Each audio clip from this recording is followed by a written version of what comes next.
juste après mon burn-out, j'ai vraiment eu l'appel en fait du conseil en images. C'est voilà, c'est quelque chose qui m'a vraiment appelé aider les femmes à se trouver belles. C'était déjà depuis le début en fait, depuis le début de la création d'Imagine-toi, je veux aider les femmes à se trouver belles sincèrement et profondément lorsqu'elles se regardent en miroir. C'est vraiment la vision qui m'anime depuis le tout début et j'ai vraiment cru, voilà, en sortant comme ça de ma convalescence burn-out, je me suis dit mais le conseil en images, c'est une évidence, c'est vraiment ça que je veux faire.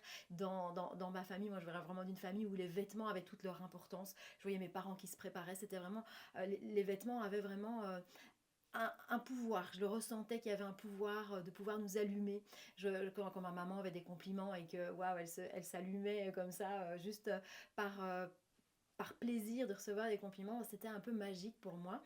Et donc je viens de cette famille où les vêtements sont importants et donc j'avais vraiment envie de transmettre ça. Donc j'ai fait le conseil en images et puis je me suis vite rendu compte, j'ai quand même fait 3 ans de conseil en images, je me suis vite rendu compte que j'allais pas pouvoir atteindre vraiment ma vision, que les femmes se trouvent belles sincèrement et profondément juste en mettant une couche de vêtements. J'ai dû me rendre à l'évidence après quelques années de pratique que en tout cas par rapport à ma vision, c'est vraiment une vision ambitieuse, hein, mais par rapport à ma vision, je n'allais pas pouvoir me servir de ça. Et donc je suis partie à la découverte d'autres méthodes, d'autres façons de voir le corps.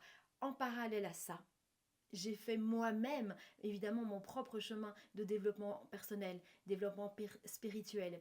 Impossible pour moi de retomber en burn-out. Et donc j'ai voulu tout connaître de mon corps, je suis partie à sa découverte, j'ai voulu tout connaître de son fonctionnement, qu'est-ce qui recharge ses batteries, comment est-ce qu'on s'épuise, comment je me suis moi épuisée, puisque je suis responsable évidemment de cet épuisement. Et voilà, donc c'est tout ça qui a fait que ma méthode a évolué et que je me suis vraiment rendu compte qu'il y avait une réalité qui est absolument une réalité innovante, on va dire, mais qui m'a, moi, percutée, qui m'a touchée. Et je me suis dit, non, aider les femmes à se trouver belles sincèrement et profondément dans le miroir, mettre une couche de vêtements, ce n'est pas suffisant.